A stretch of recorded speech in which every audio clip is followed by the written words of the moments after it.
Welcome, everyone, to another edition of Back Your Play with Q. As always, I'm your host, Rich Quinones. We are brought to you by our wonderful friends over at Play It Again Sports, 1450 Clemensbridge Road in Deptford, New Jersey. They give you top dollar for all your used sports equipment and more. They got the golf gear, they got baseball stuff going on. All the high school kids, middle school, grammar coaches, again, check them out online. Give them a call as well. Convenient hours. They do embroidery, they do uniforms, hats, t-shirts. They got the throwback jerseys.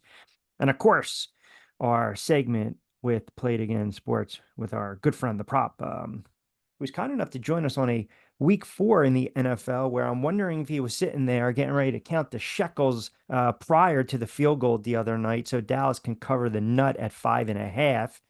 And Michael's made the crack. The mush was on. Giants lose. Obviously, if you took the Giants side, you're feeling pretty good 22-17. Dallas doesn't cover 5.5. But prop, how are you? Hey, nice to be with you. Yeah, it was an interesting game. It was boring as hell, you know, but not for the betters, I guess. As it was riveting down to the end. Will McCarthy punt? Will he kick what would seem to be a layup field goal for his kicker? What's his last name? Aubrey. Big leg. Is that Yep. his name? Yeah. So, but I saw Justin Tucker. I was told, the national sports media told me that Justin Tucker was the best guy. I don't know. He's 10 times better than Mark Mosley, I guess. And he's missed 3 field goals this year, Yeah. including one late in the Dallas game that, could have been, I don't want to say sealed it, but when you have to score a touchdown as opposed to just kick a field goal, it's a much bigger deal. And then, this guy makes a 60-yard, he hasn't missed a field goal over 50 yards. And as they're lining up, I'm going, here comes the shank, and it isn't like he had the leg, but, they missed. And people are killing McCarthy. But you got to remember, the other team doesn't automatically get points when you miss the field goal.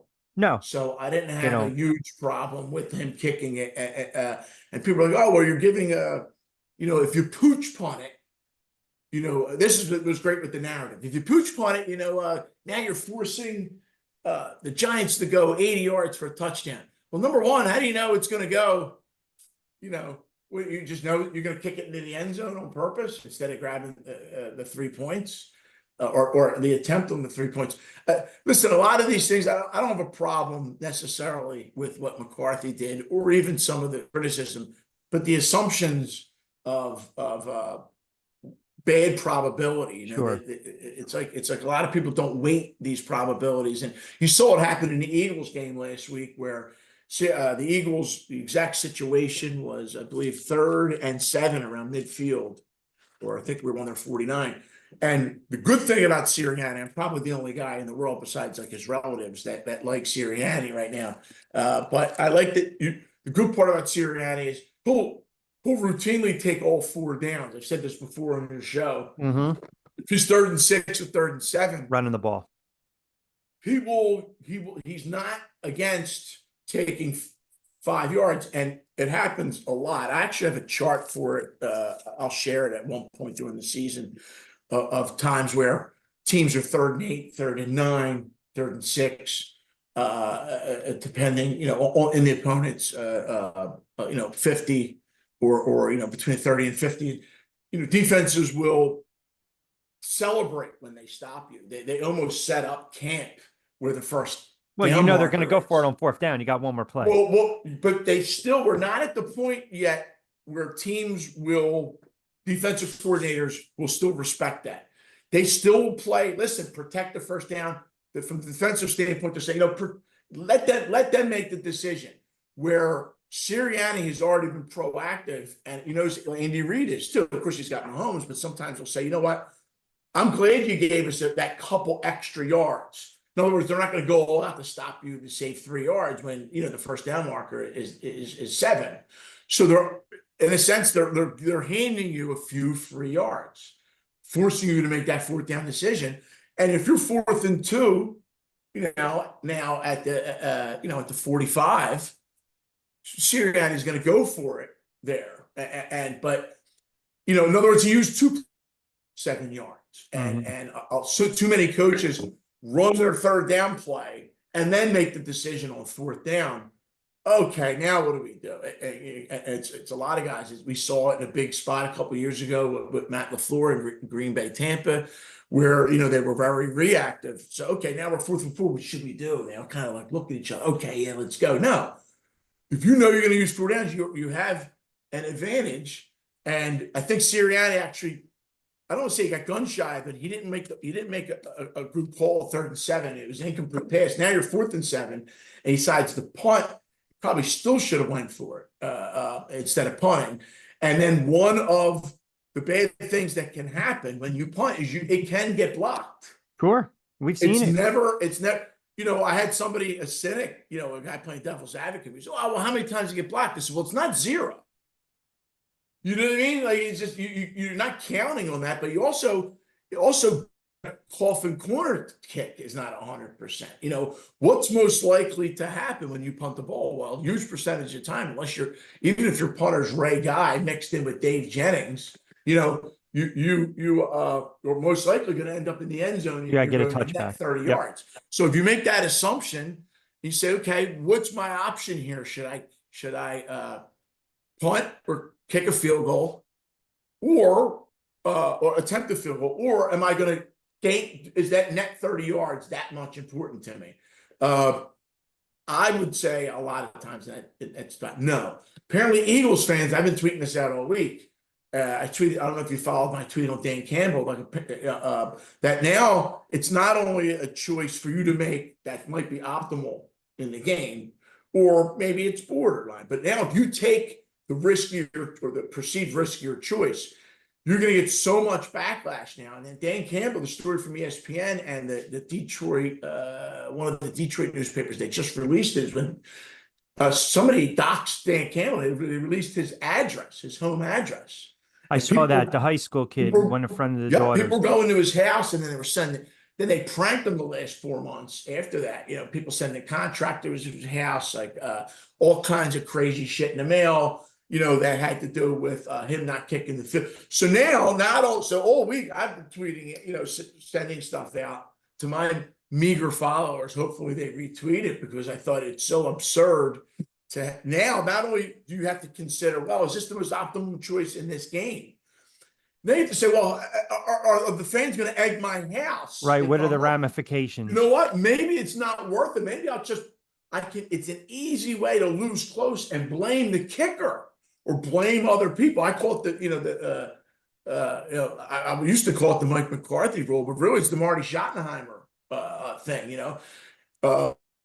Irony of the whole thing is, as we're years later, Marty Schottenheimer is a Hall of Fame coach. He's not in the Hall of Fame. Very conservative because of all those losses. But the guy, the 1 year in Kansas City, the far and away the 1 seed, Nick Lowry is one of the best kickers ever. They miss field goals. He misses 4 field goals, and the irony is that at that point he could Marty kept getting jobs, so he was never going to be out of a job. But the criticism was not as strong for him as if he had gone for, say, 4 downs and missed it. He would have got the backlash that Dan Campbell got. And now as we move forward, he is getting blamed for the conservative play calling because he didn't win. So whatever happens, somebody made a comment to me about the Doug Peterson, how the Eagles won the Super Bowl. I said, the way the Eagles won the Super Bowl, there were dogs in all 3 games, and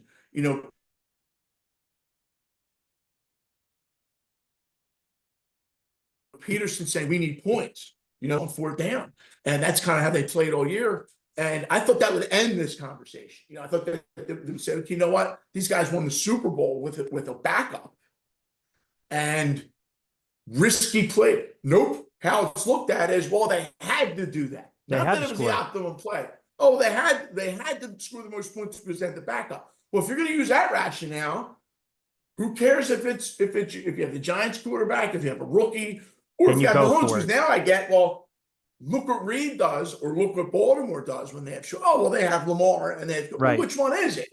Right. So to me, it's just and you have guys that have forums, unfortunately, bigger forums than I, and maybe it's not that important that this gets out, maybe, or is not ubiquitous with everybody, because maybe offensive players want you to say, well, you know what, I have an advantage if people are going to think that I'm going to kick the field goal, even if it's 50-50.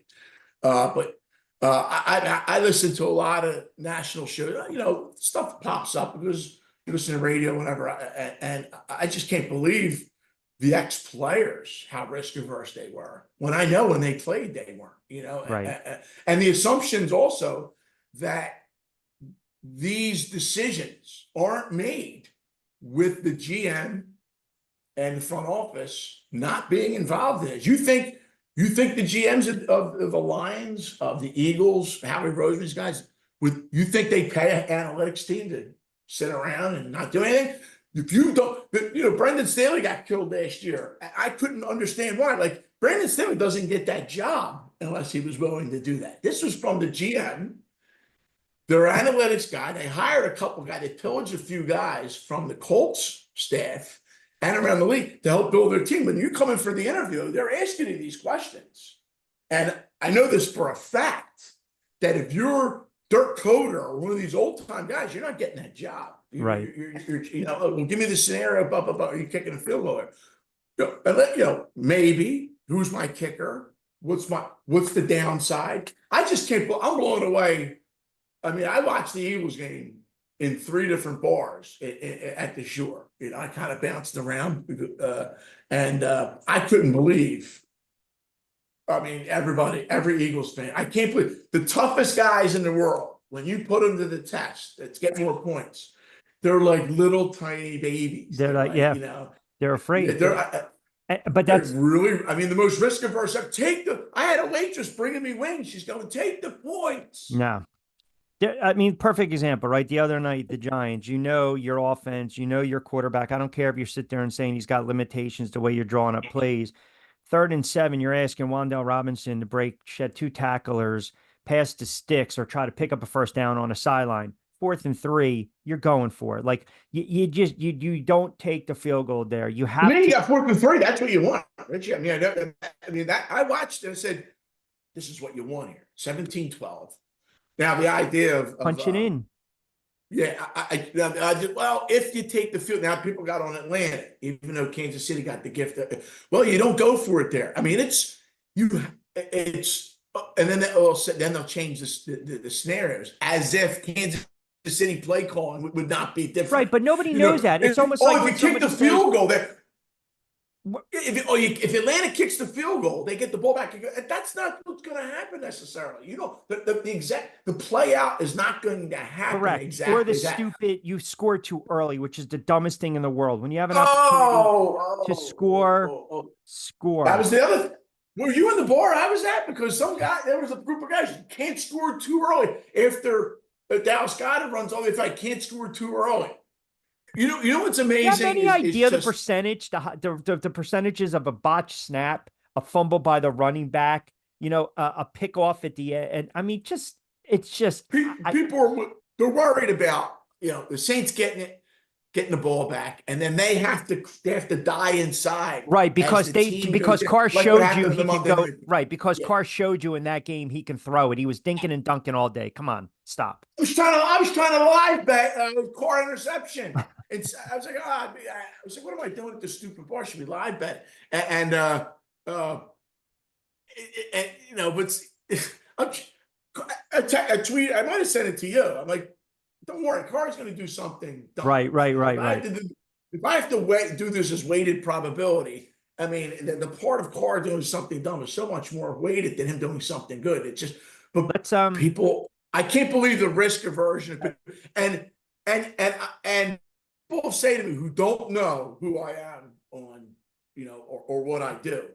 Well, it's easy for you to say. I mean, everything I do it has to do with probabilities. And if you think, I think people should think more like that, because your life is nothing but one giant ball of probabilities. What should I do? Should I wear my seatbelt? Should I drive 85 right here? Should I on and on and on it goes. Things of life and death to mortgages, to money. So when you break it down to this, where you're risking your dollars Right. on what you think is right. Of course, we're trying to get the best of it. The best of it there is I'll go with my defense over Carr. So it's not going to change. I don't mind if it doesn't change. What I mind is the people with form who are just unbelievably not even considering the other side. The Dan Campbell thing, it was well, he definitely should have kicked the field goal on the one when they not on the one, but on the one instance when they were at the 20. Now, if you I looked at every model I could find, good, bad, or different, and it's close. It's close, but it's not reason to kill him. And then, to fill the narrative, now they're asking Bosa, how did you feel? We know when they didn't get it, we knew we had momentum. Really? How about this? How about Pryor doesn't fumble, you lose the game? How about that? Don't fumble on your own 10, and you have a really hard chance. If they get 2 first downs and then move to the fourth quarter, God forbid they score on that drop. Nobody remembers the fourth down. No. So there's a lot of this back and forth. I mean, if I was Dave, I would be playing all out.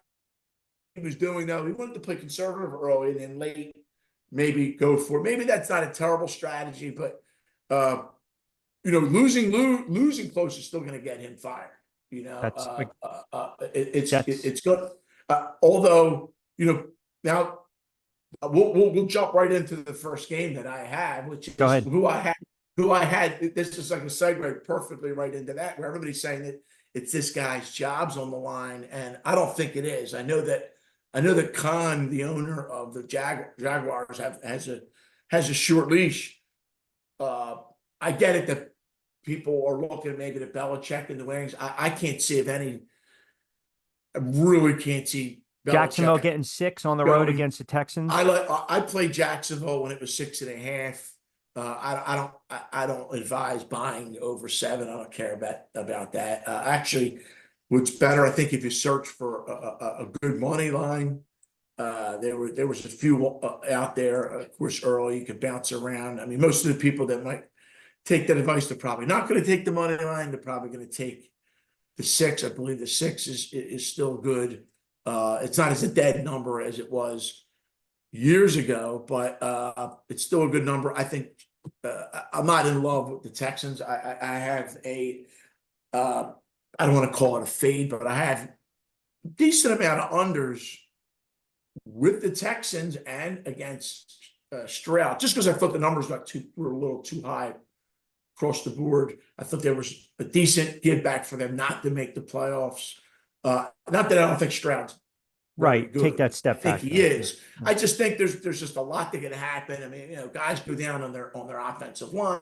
It happens constantly. You're saying now. Look at Dallas. I think Parsons isn't going to play. They're saying a week 7 now. So these, guys get hurt. There's just a lot of overlays into futures. But I do think this is one of these games where I think, now I'm looking right now. It's 5.5. So, that it used to be when I shared picture. Is it good at 5.5? I don't know. Well, what do you bet? Well, you bet. Reduce it a little bit. But I don't think their offense is good enough to keep up with the Texans. You might see this 4.5. They look so bad, and I just know you don't have a huge data set to go on, but there's a lot of reasons I like points here. Okay. I do think if you go back historically, I don't like going back to these arbitrary years. Well, since 2014, why 2014? Go as far back as you can go, and then do some work. Don't be late. Like spread this out. But it's still absolutely woodshedded on TV. As long as you're not absolute dog poop, you will come back and play. If you're getting competitive points, more than 3 the next game, the next week, you will play consistently. You will play well. The last time we were on, we talked about Burrow and the Bengals, and I pretty much everything we said or we agreed on. And ironically, they did lose very close, and Burrow had a great game. Those 3 touchdowns, but that kind of we spelled out that scenarios. I fully expected them to come out and play, and they went for it 4th and 5, got the touchdown. I mean, Burrow is good. Their defense stinks, the Bengals, and I like how we jump right into that. I think the Panthers are a different team. I wasn't able to jump on you last week. I don't want to pass post and brag. I will tell you that I had the Jags last week, but I also had Carolina. And Carolina, it was, you were starting to see overlays, and it was the way that Carolina got beat 2 weeks ago. And I said, we'll see if they're like the Hugh Jackson Browns, or they're middle of the road awful. Middle of the road awful is okay, and with what's his name from the Bengals, Andy Dalton, the water with pistol.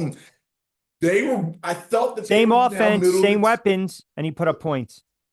Well, I thought they were middle of the road tier, awful. I think with Bryce Young, they're Hugh Jackson Browns, awful, and teams that are just middle tier offer, you better be good to give them, 5, 6, 6.5 points, and the Raiders aren't any good. So now, did I expect Carolina to come out and go crazy? No, I think he threw for 3, ran for 1.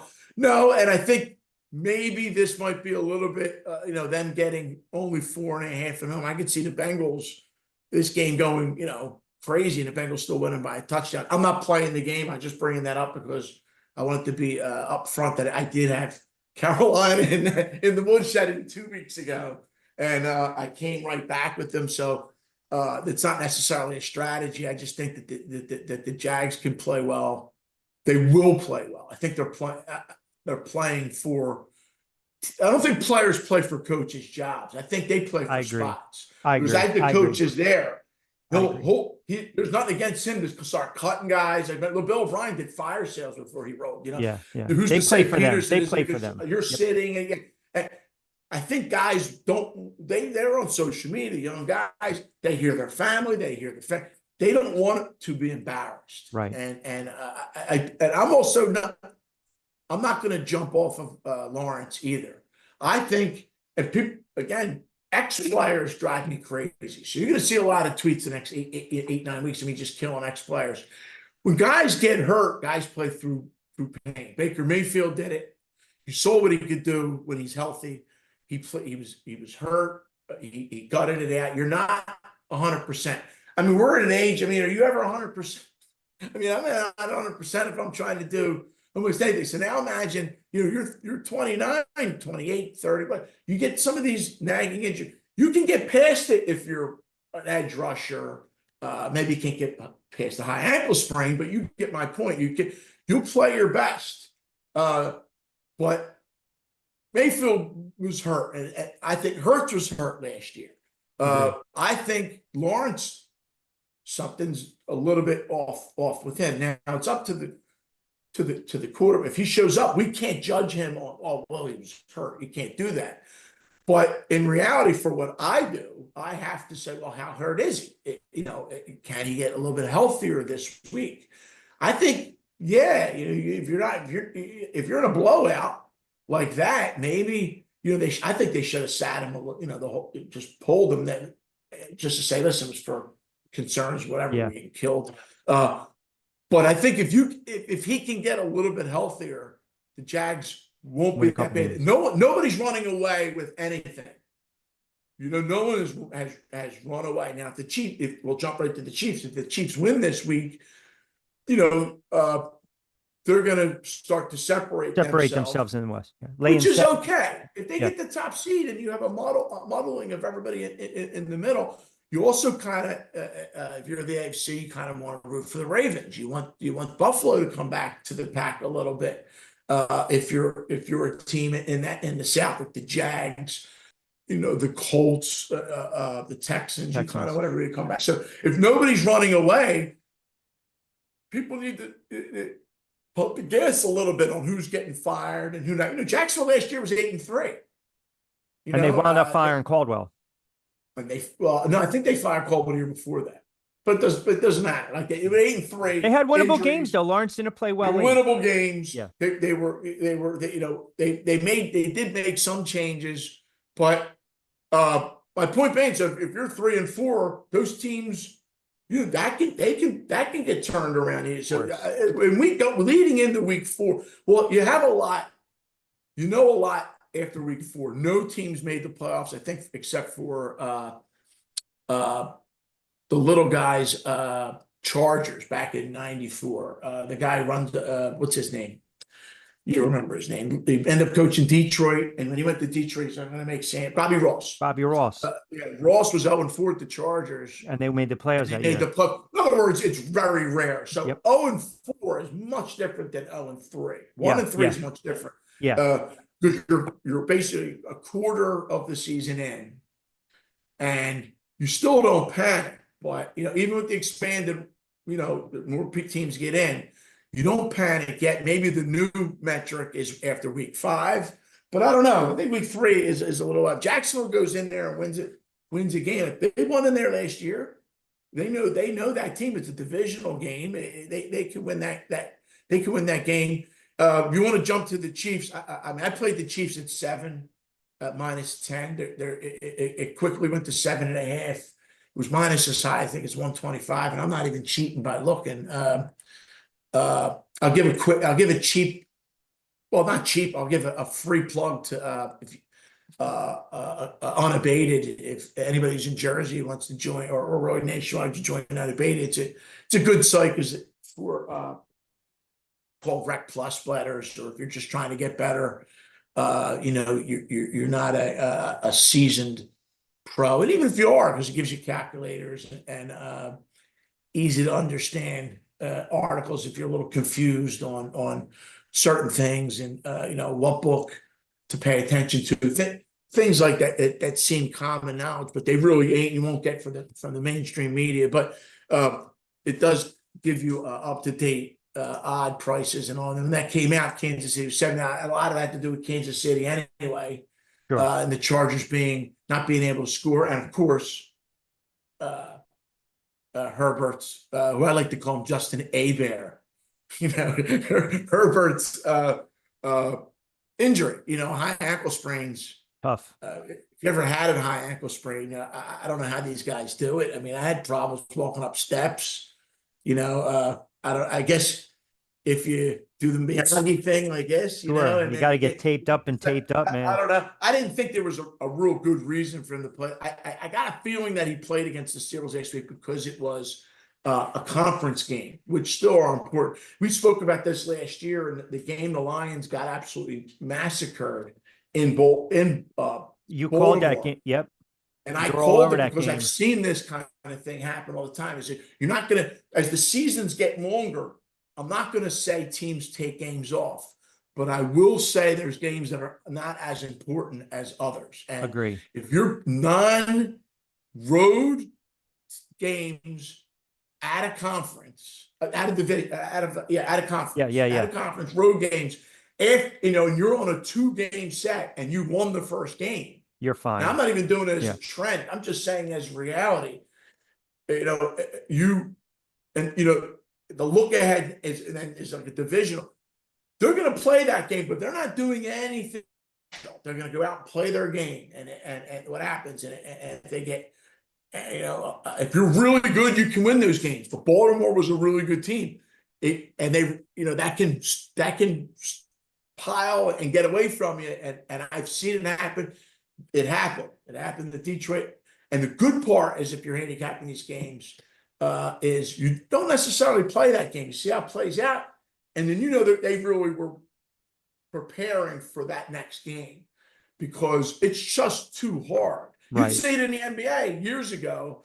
It doesn't seem like years ago. I don't want to say like 1950, but like when Shaq and the Lakers, they were obviously the cream of the crop of the league, and the league, they'd had those crazy, 7-game road Yep. trips. Yep. And in the road trip, like game 5 would be like awful team, maybe it was Memphis or whoever it was, whoever stunk would be on that. And I say, isn't going to play the second half of this game. He's just not. He's gonna dog it. Because they got to rest up. They got the Spurs at the end, So they were making. It wasn't they were making business decisions like they are now with the load management. That was actually a team decision. We can beat these guys half effort. That's not exactly what's going on in the NFL, but you see that kind of thing, and then it goes back to my original point was why I think Herbert played the Steelers game. You don't want to give up a game in conference, and God forbid comes down to a tiebreaker.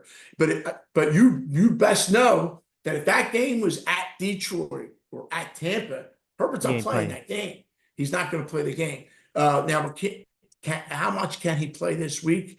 I think they're going to struggle to score a little bit, even if he's 100%. Now, the line wouldn't be 7, but any team that has a problem.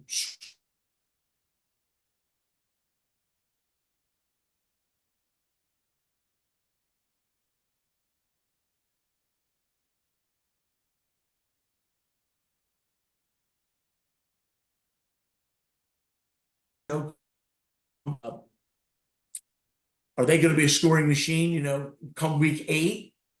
I don't think so. It's really hard after 4 games, if you're not a top tier scoring team, you don't automatically become one. They don't make in-season trades. So I think I have Kansas City. Okay. The obvious question would be like, hey, should you play Kansas City minus the 7.5? I think it's a good teaser leg, traditional positive expected teasers. You don't do the team on the road. I think this is a good spot because there's exceptions for everything. Yeah. And is there a game you were thinking? Of course, we're gonna go over the Eagles game, which is I know we're tight, so let's. If you want a teaser like Tampa's not a bad teaser. I think this game could look a lot like the Saints game. I don't think the Eagles are gonna get another punt blocked. I don't think they're gonna turn the ball over as much. God, that would be really awful if they turned the ball as much. And Tampa was not as bad as they looked last week. That's an underrated defense that they played last week. I think the Eagles will still win the game. It's going to be close, though. If you want to play a teaser leg, if you're watching this to hear my awesome, excellent takes that are much better than the national media, but you might also be tuning in here to see what I'm going to play. If you're so inclined, it's no secret. But Tampa is one of the better teaser legs this week. Now, you don't go crazy because teaser legs have not all been clicking, and the last few years for COVID early in the season has not been great. Right. For the types of teasers that you should play. I actually refrain from telling rec bettors to play teasers because there's a certain amount that you should play over certain numbers in certain situations. People take that and run with it. It's almost like giving a little kid a sparkler, like, hey, don't hurt yourself. And he comes back, he's got M80s and no, you're not teasing 11 to 17. It's dangerous. Playing tease is dangerous in the wrong people's hands. I think gives them like crack, and they think they can play what I call the Musburger teasers, which is you tease a team laying 4, getting 15 to 21. Like you just no, what are you doing? It's just not way to do it. But without that being said, if you do and you kind of are on the fence of what to play, or if you just want to play 1 or 2 teasers, there's a few nice legs. The other one I like is the Colts. Although the Steelers defense has been great, if you're not going to put up a lot of points, if you're playing decent teams, it's tough to lay points, any points on the road in the NFL. Home field isn't what it was, but still, it's tough to lay points if you're not going to score a lot of points yourself. Yeah. Low under on that one. Yeah. So yeah, the under. I don't. I didn't play an under that because I haven't gotten involved in totals unless they're completely, insanely comes up something. Yeah. But I don't really get involved in totals until about week 6, which might seem odd to people because they think, oh, well, the lines are getting better. I know I don't think that they do. There's a couple things that I do that really work from really week 8 or 9 on. Week 6 isn't bad. I'll play second half uh, uh, totals at that point, and I play some now, but I'm more frequently playing like maybe some team totals and things like that, the things I can't give out. But I do, if you like, again, the Colts are in a similar situation. Everybody's all over Anthony Richardson. He's played terribly, but I do think you got an athlete like him. He's a giant guy. I know he got hurt last year and all, but like I think it's going to be tough to, he's like a broken play, Yeah, away. a first down maker kind of thing. And I think in a close game, the Colts are not terrible. I still like the Colts offensive line. I said my favorite player in the NFL is still Quentin Nelson. He's the guy from Newark, Jersey, who's the lineman who went to Notre Dame, and he led Notre Dame in pancakes. And it's odd you're ever going to love a guard, but I just love guards. Like I really should have been a GM or just in charge of the line, because how many guys are like, when we were younger, we were looking at Neil Lomax and looking at his stats, and I was looking, I was like, man, look at John Hanna. He's just absolutely, look at him protect the line. he's like a brick wall. Nobody goes past him or Joe Delamalor. So, but I think Quentin Nelson from that that's great. By the way, that's great reference there. Neil Lomax, Portland State. Yeah, and it's back. It's a shame, Neil Lomax is somewhere out there now. The poor guy. You talk about injuries. Remember, we talked. The guy had a hip replacement and played. Like I don't. It's just crazy. It's just mind. But and the guy would be making what, 100 million now. He's got to tell his grandkids. Okay, so one other game. There's a few other games. We got to do the some of the Bills Ravens game. That's let's get into that. Or if there's something that you like, I mean, there's something else that you like. I could tell you, there's NFL's not easy in games, just sides during this juncture. I do like, if there's a side I like best of this year, or maybe even more than Jacksonville, it's Atlanta. And I believe the line is a juiced 3 now. Unfortunately, I got 2. That's the nature of the game. Is it still good at 3? I think it is. You don't want to lay more than that. But I think as well as both teams have actually not, skipped week 1. There's rust, whatever. Atlanta played well enough to win last week. Their defense played well. Cousins, he is what he is. And a lot of these are, they're called they're situational plays. What do you think about the facts? Right now, I'm saying, there's -3 plus 100. So you can get juice 2.5, -2.5, -120. I think Atlanta's going to be able to run the football a little bit, and I think Cousins will have some opportunities. I mean, listen, we saw Carr was kind of checked down Charlie. The Eagles defensively played well. I can lean towards Atlanta. I can see Atlanta winning this game at home. Absolutely. I like the game. I think I don't like to play momentum or emotion and all that stuff. But on paper, I think Atlanta, this is not a good spot for the Saints after losing that kind of game, and they have to go to a divisional rival game. And Atlanta losing the way they did, and the line was short. It'll be a close game. And they played well. I would not be. I got to tell you, if you want to mess around playing alt line I would play an alt line here. I wouldn't mess around with the teaser with the Saints. I'd rather have an alt line search for the best line of Atlanta to win by 7 or more, maybe even 10 or more. If I think any game is not, I initially think there's a percent, again, the weighted probability, there's a chance that this could be close, because obviously the closing line is going to tell you that. Right. But I do think there's a little bit of a higher percentage that Atlanta could win by a little bit more. Hey, listen, a 31-24 is a close game. Yeah. I'd still be right. I'd still be right in that scenario. So we do finally get a really great primetime game. It's a great game for week 4. The Buffalo. And, let's close with that game. Bills and Ravens. That's a great game. It's also a great game for people to bail out. If you have play some open teasers, you can close it with the Bills. And if you really want to roll the dice and be a pig, try to well, I have too much on that teaser. You could play Baltimore back. I don't advise that, but if you're playing for, a recreational, it's always fun to root for, your $100 middle or whatever. But I don't like the Bills. Actually, I actually like the Ravens in the game. I think that uh, the fourth quarter last week was basically they thought they won the game.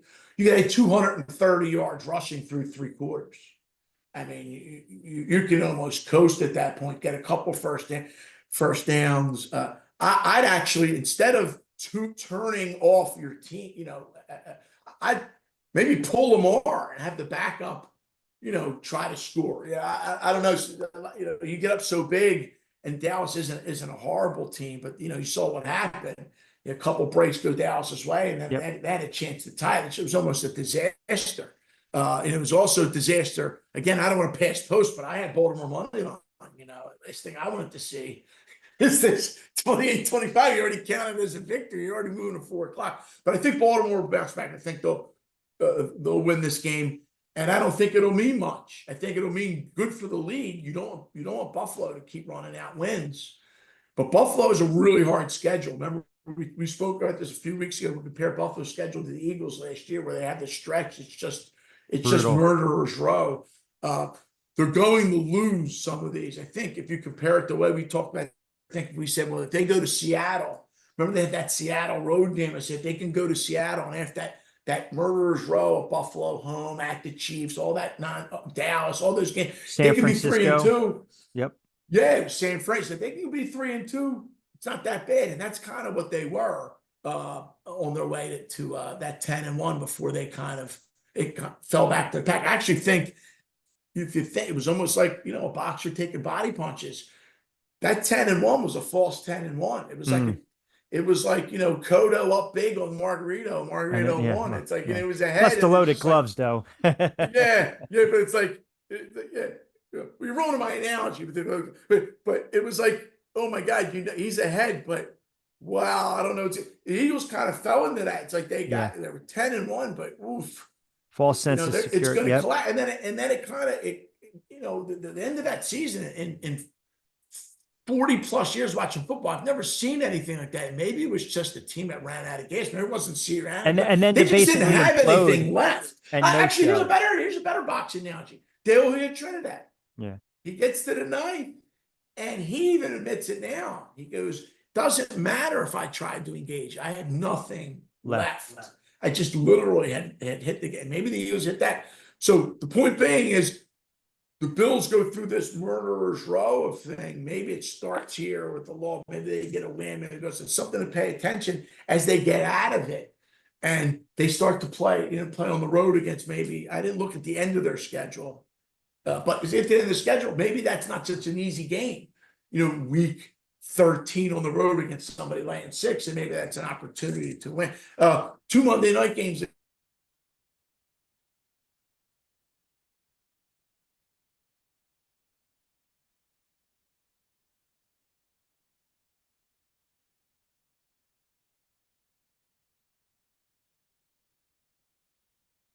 We see we get the prop back up. I think he's having a issue with his signal, but I know he's going to dive into 2 Monday night games.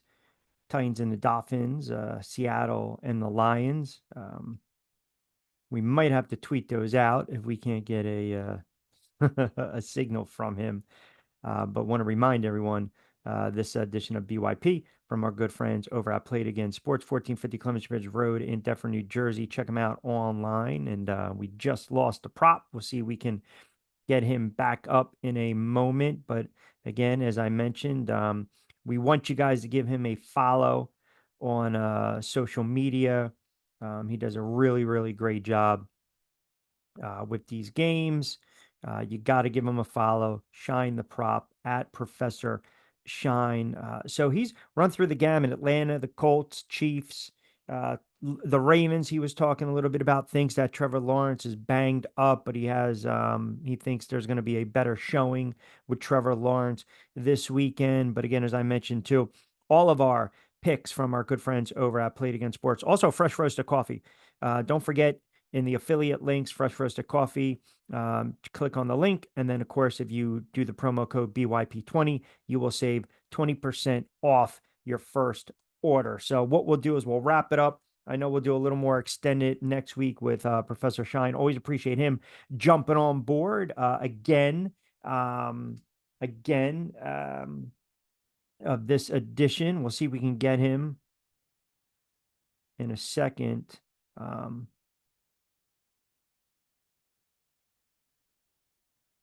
See if we can get him for another second. Um,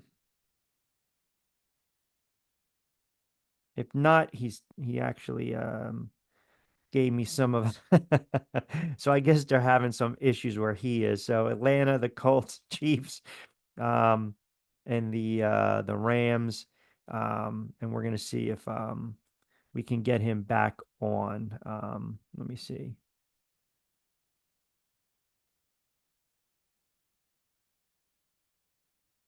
If we can't, we'll just try to do an extended segment.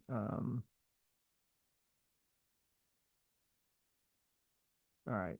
So what we'll do is we'll see if we can get him for the last two. We're going to close out. We'll see if we can get him on the last two.